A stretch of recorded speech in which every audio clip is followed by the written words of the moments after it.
Bonjour les amis. C'est déjà notre 3e dimanche ensemble. Mais Esther, dis-nous pourquoi tu ne peux pas être avec nous ce matin et pourquoi nous sommes en visioconférence. Chloé, oui. En fait, on m'a appelée pour accomplir une mission très spéciale. Je ne vous en dis pas plus, mais je ne pouvais m'empêcher de faire une pause dans mes préparations pour être avec vous les amis. Esther, est-ce que tu peux prier pour ce superbe service kids qui va commencer? Oui, avec plaisir. Jésus, merci Seigneur pour cette superbe journée et ce moment très spécial de pouvoir vraiment grandir et apprendre sur toi. Jésus, prends soin du cœur de chacun des enfants et de ton église et aussi de nos superbes pasteurs Branham et Camille. Amen. Amen. C'est parti pour l'aventure de la plus belle histoire jamais racontée. Bonjour les Son Kids. Nous voilà en direct dans notre garage, là où l'aventure a commencé. Où là, nous avons créé l'incroyable horloge à remonter le temps. En effet, nous avions déjà fait voyager Barbara et Christelle. Aujourd'hui, vous ne devinerez jamais qui nous allons faire voyager. Ça commence par un E et c'est un livre de la Bible. C'est dans l'Ancien Testament. Mais c'est pas Exode, ni Ecclésiaste, ni Ésaïe, ni Esdra, ni Ézéchiel. Arrête Joseph, tu vas tout gâcher. C'est facile si seulement je dis que c'est une reine. Et ben voilà, c'est fait. Alors vous devinez maintenant? Il s'agit d'Esther, pas de la reine Esther, mais de Esther, notre pasteur et son kids. Attendez les gars, on peut pas vous faire voyager Esther tout de suite. Pourquoi? La méga parole, on a oublié la méga parole. On a oublié la méga parole avec l'alliance entre Dieu, nous et les enfants. Et je sais, de génération en génération. Ah. Allez, on écoute et on retient la méga parole. Je vais faire une alliance avec toi, avec tes enfants et les enfants de leurs enfants, de génération en génération. Cette alliance durera toujours. Ainsi, je serai ton Dieu et je serai le Dieu de tous ceux qui naîtront de toi. Genèse 17, verset 7. Les amis, l'horloge a remonté le temps a l'air un peu fatigué aujourd'hui. Il va falloir que vous fassiez beaucoup d'efforts pour l'échauffement, pour la démarrer. Allez-y les amis, mettez tout votre cœur. Allez-y, c'est parti. Là, c'est parti. Oui, c'est pas.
chante na na na na na na na na na.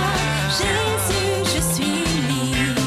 Donc nous chantons na na na na na na na na. Jésus, je suis libre. Donc nous chantons na na na na na na na na na. Jésus, je suis libre.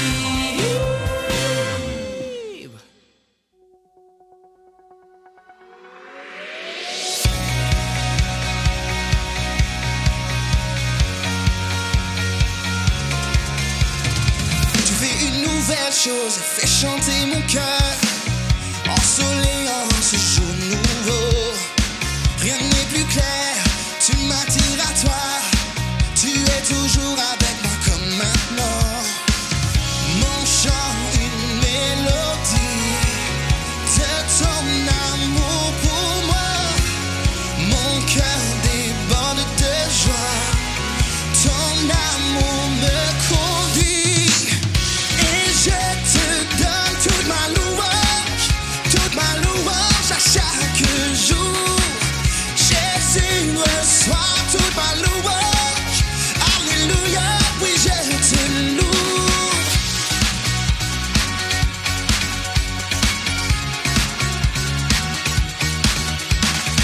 Tu fais une nouvelle chose et fais chanter mon cœur.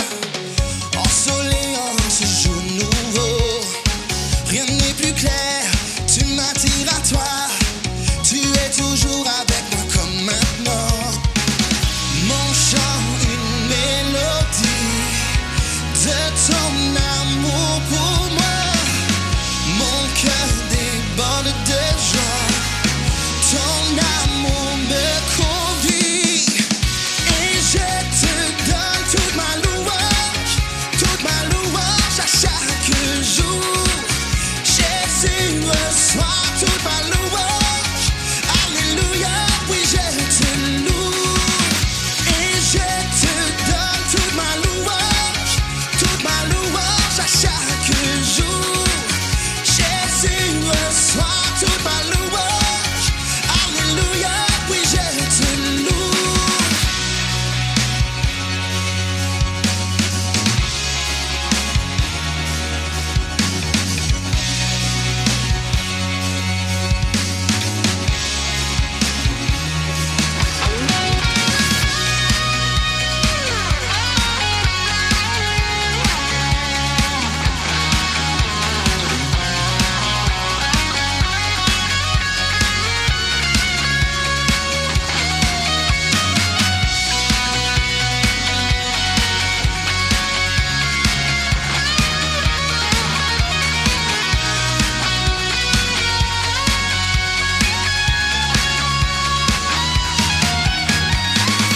Et je te donne toute ma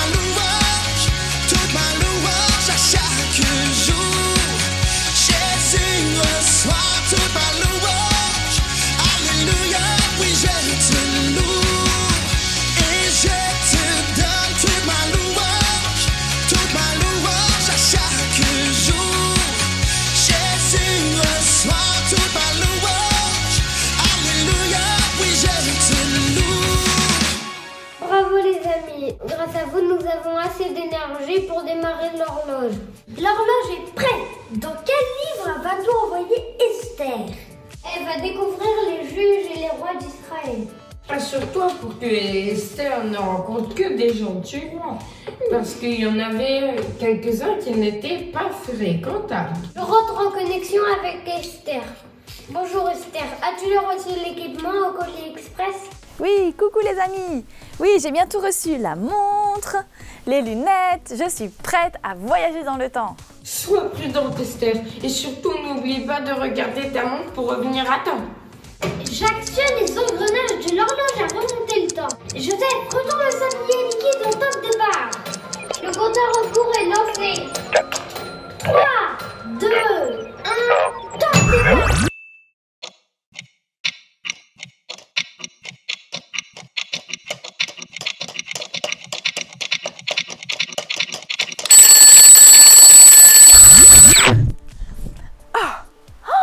Ça a marché!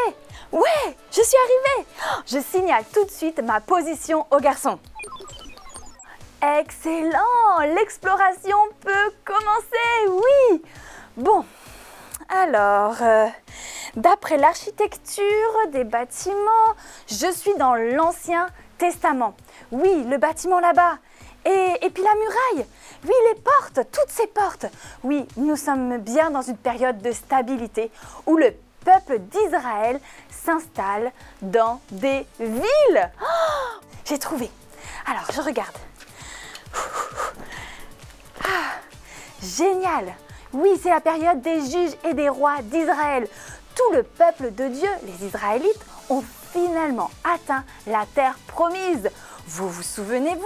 Dimanche dernier, oui, Christelle nous en a partagé exactement qu'ils avaient fui l'Égypte, traversé le désert et sont maintenant installés dans leur nouvelle maison. Oh, les choses étaient parfaites, n'est-ce pas?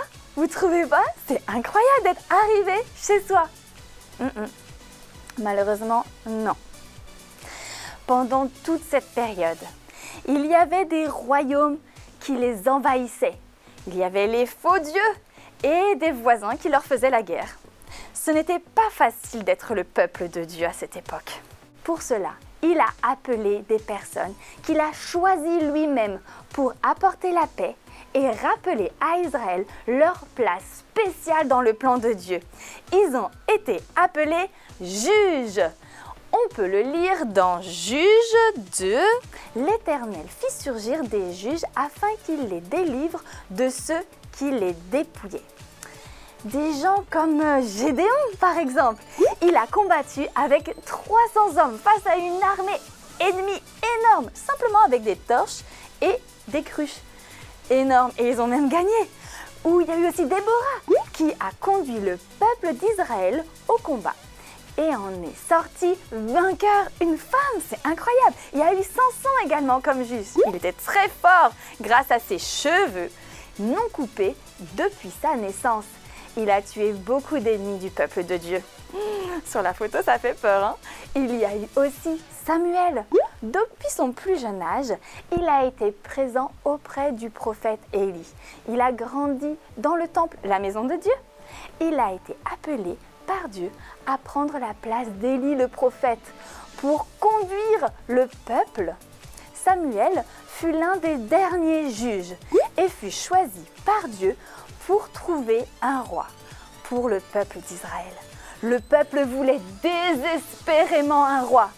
Et avec l'aide de Dieu, je vous en dis pas plus, j'active la méga histoire du jour. Dieu ne voulait pas que la nation d'Israël ait un roi. Il devait être le dirigeant d'Israël. Dieu a conduit le peuple à travers Moïse et Aaron, des prêtres et des juges. Mais au temps de Samuel, ils étaient nerveux quant à savoir qui serait le prochain leader. Les fils de Samuel n'ont pas suivi le Seigneur et les Israélites ont voulu essayer un roi comme les autres nations et ont rejeté leur position en tant que peuple de Dieu. Dieu a dit oui à leur demande et un homme nommé Saül est devenu roi.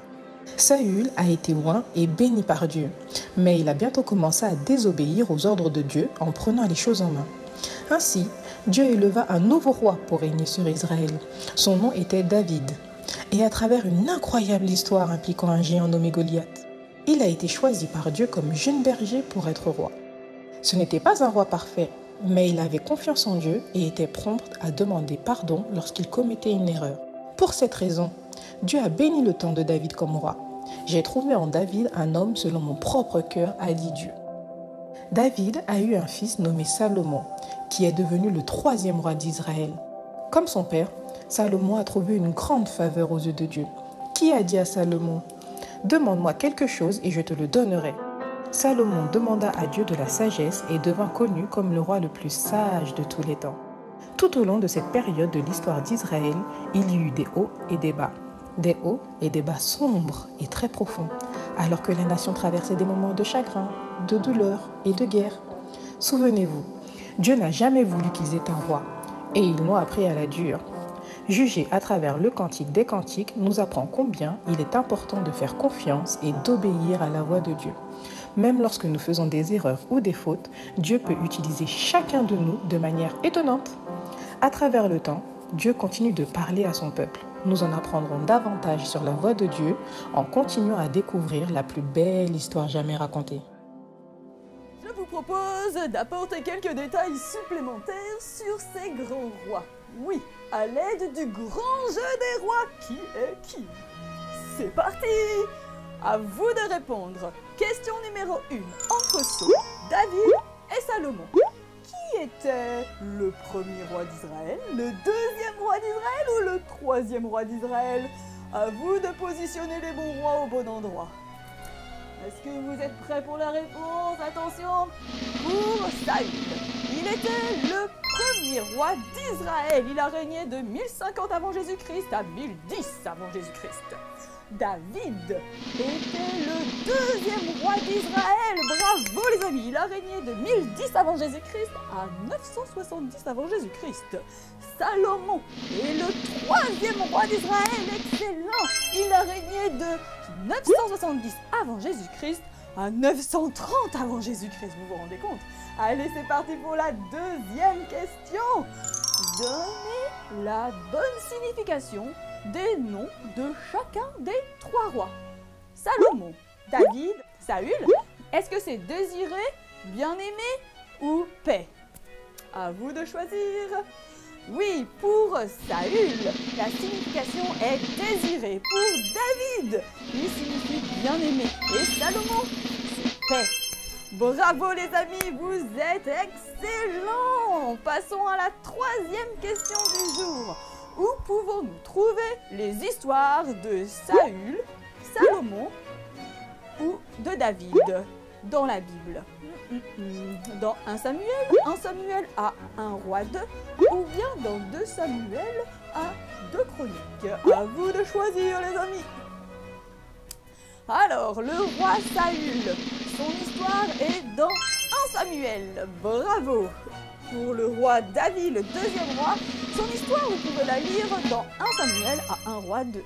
Et pour Salomon, son histoire se trouve dans 2 Samuel à 2 Chroniques. Oh. Et la quatrième question et dernière. Entre Saül, David et Salomon, qui a obéi ou désobéi à Dieu? Option 1, a obéi. Option 2, a désobéi. Option 3, entre les deux. Le premier roi Saül a désobéi. Nous pouvons le lire dans 1 Chronique 10-13. Il a mouru à cause de son infidélité dont il a fait preuve envers l'Éternel, parce qu'il n'avait pas respecté la parole de l'Éternel. Le roi David, lui, exact, il a obéi. Il a commis quand même quelques grandes erreurs. Mais en se souvenant de David comme un homme selon le cœur de Dieu. On le lit dans Actes 13-22.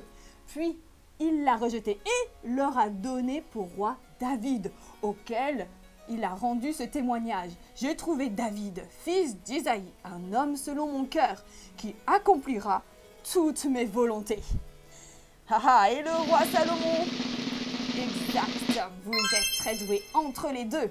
Quand il était plus jeune, le roi Salomon a obéi à Dieu. Dans 1 Roi 3.3, nous pouvons le lire. Salomon aimait l'Éternel, suivant ainsi les prescriptions de son père David. Cependant, quand il fut plus âgé, il désobéit à Dieu. Et ça lui a coûté très cher. Dans 1 Roi 11.4, à l'époque de la vieillesse de Salomon, ses femmes l'entraînèrent son cœur à suivre d'autres dieux. Et il ne s'attacha pas sans réserve à l'Éternel son Dieu, comme l'avait fait son père David. Je suis époustouflée par vos connaissances, les amis. Eh ben, moi je vous dis bravo et merci d'avoir participé au grand jeu des rois. Qui est qui? C'est excellent les amis. Il y a 2 grandes choses très marquantes de cette période. J'ai vraiment envie que vous puissiez en retenir ces 2 points. La première, c'est que les juges et les rois de l'époque partageaient tous le même message central. Ils avaient tous « Mettez votre confiance en Dieu et obéissez à ses commandements et tout ira bien pour vous. » Cela est simple, non? Mais le peuple de Dieu a rendu cela très difficile. Ils suivaient des mauvais dieux. Ils adoraient des idoles. Ils faisaient confiance aux mauvais rois et faisaient face à toutes sortes de problèmes. On le lit dans Juges 3, verset 7. Les Israélites firent ce qui déplaît à l'Éternel. Ils oublièrent l'Éternel et ils servaient les Baals et les idoles. Ils ont oublié Dieu, les amis. Ce n'était pas une chose sage à faire. Pendant un petit moment, les choses allaient bien. Et puis, ils oublièrent Dieu à nouveau et les choses allaient mal. C'est arrivé encore et encore. Finalement, leur désobéissance aurait des conséquences catastrophiques. Leur ville sainte allait être détruite. Ils ont perdu leur terre promise, vous vous rendez compte? Tout au long de ces temps turbulents, le message principal de Dieu était avoir confiance et obéir. Après Salomon, il y eut une succession de rois. Il n'y a pas eu que ces 3 rois, il y en a eu plein. Mais pour la plupart, ils n'obéissaient pas à Dieu. Et le peuple de Dieu est devenu captif dans un pays étranger. On peut le lire cela dans le livre d'Esther. Oui, dans le livre d'Esther, avec l'histoire de la reine Esther. Et également dans le livre de Néhémie et de Esdra. Nous pouvons voir que tout simplement, ils ont tourné de nouveau leur cœur à Dieu. Et ils sont repartis pour reconstruire leur vie d'avant. Parce qu'ils avaient de nouveau confiance et ils obéissaient à Dieu. Les amis, c'était la première chose, confiance et obéir. La deuxième chose marquante de cette période, est-ce que vous êtes prêts? C'est qu'au beau milieu de tous ces récits historiques, de toute cette politique, il y a eu de la poésie. Les psaumes, les proverbes, Ecclésiaste et Cantiques des Cantiques sont tous des livres de chants et de poésie avec une compréhension incroyable de qui Dieu est. Et tout simplement, on peut voir la bénédiction de Dieu dans nos vies, la manière dont on peut vivre, parce que tout simplement, on peut avoir confiance et on peut lui obéir. Lisons-le ensemble dans Psaume 119, 1 à 3. Est-ce que vous êtes prêts? Heureux ceux dont la conduite est intègre, ceux qui marchent suivant la loi de l'Éternel. Heureux ceux qui gardent ses instructions, qui le cherchent de tout leur cœur, qui ne commettent aucune injustice, qui marchent dans ses voies. Je ne suis pas chanteuse du tout. Mais du coup, c'était un chant à la base. Oui, le roi David a écrit beaucoup de psaumes. Et il a été décrit comme un roi qui avait un cœur après Dieu. Il était un adorateur. Il chantait tout le temps. Il aimait chanter. Et son fils, le roi Salomon, le 3e roi, il était connu pour sa sagesse. Lui, par contre, il a écrit le livre des Proverbes. Vous vous rendez compte? On va lire un proverbe. Dans Proverbe 16, verset 1. Est-ce que vous êtes prêts? Celui qui se montre attentif à ce qui est dit trouve le bonheur. Et celui qui se confie en l'Éternel est heureux. Waouh! Ces paroles d'adoration et de sagesse n'étaient pas seulement pour les gens qui vivaient à l'époque. Est-ce que vous savez ça? Ces paroles n'est pas juste pour David, le roi Salomon, c'est pour nous aussi aujourd'hui. Nous pouvons apprendre des histoires et des écrits de l'Ancien Testament. Oui, pour nous aider à vivre pour Dieu aujourd'hui aussi. Sachant que Dieu veut que nous ayons confiance et que nous obéissons. C'est simplement ça, les amis. Je veux prier pour vous. Maintenant, fermons les yeux. Mon Dieu, aide-nous à écouter ta voix, à apprendre de ta parole et à t'obéir toujours. Nous sommes convaincus que tu nous as préparé la meilleure vie possible. Merci de nous donner des exemples dans ta parole. de personnes dont nous pouvons apprendre la vie. Au nom de Jésus, Amen. Amen les amis. C'était excellent de pouvoir passer ce temps ensemble. N'oubliez pas, avoir confiance en Dieu et lui obéir. Allez, c'est le temps de rentrer. Il faut que je donne ma position aux garçons afin qu'ils actionnent l'horloge à remonter le temps. C'est parti! Au revoir les amis! Si j'avais été roi, j'aurais aimé être roi comme Salomon, sage. Et moi, courageux comme David. Prêt pour le quiz de Funny Menden? Quiz de Funny Menden. C'est le moment du méga quiz de Funny Menden. Mets-toi debout sur tes pieds. C'est parti! Choisis ta réponse à la question en réalisant la même pose que Funny Menden. Question. Qui est le père du roi Salomon? David, Saül, Samuel, David, Saül, Samuel. Bravo! C'est David! Question. Dieu nous demande d'avoir confiance et d'offenser, d'observer, d'obéir, d'offenser, d'observer, d'obéir. Mais oui, Dieu nous demande d'obéir. Question.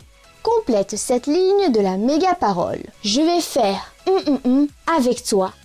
Promesse, chocolat, alliance. Promesse, chocolat, alliance. Bravo! Dieu va faire une alliance.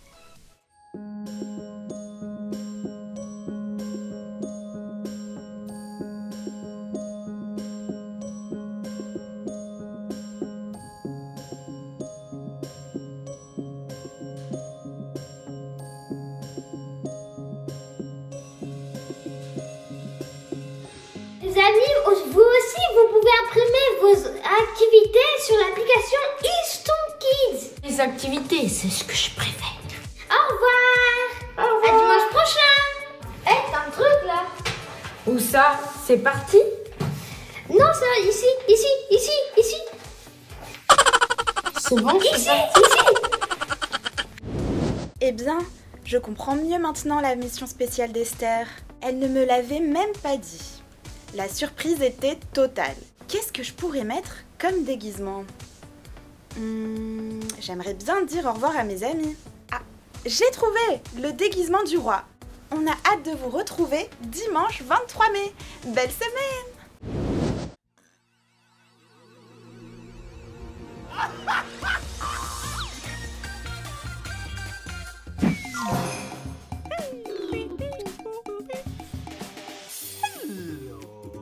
Chien ciao. Allô.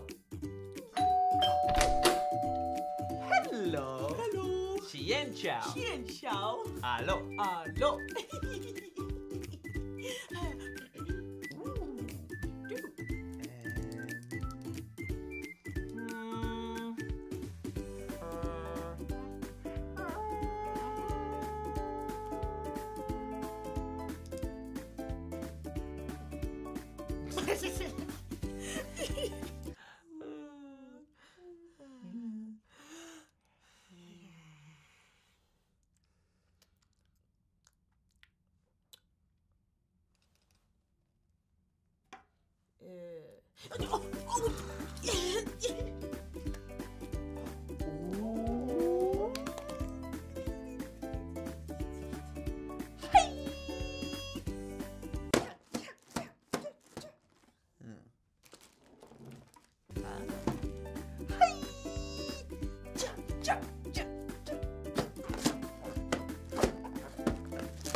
Ha ha!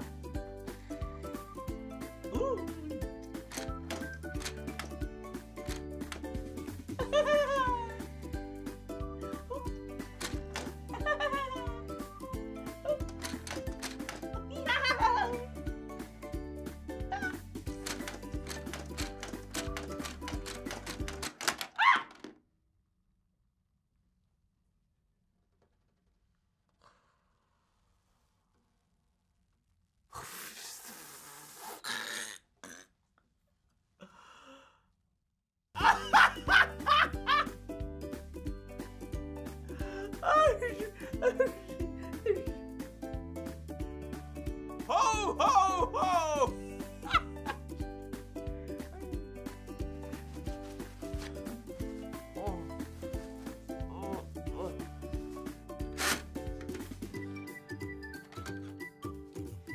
Hello?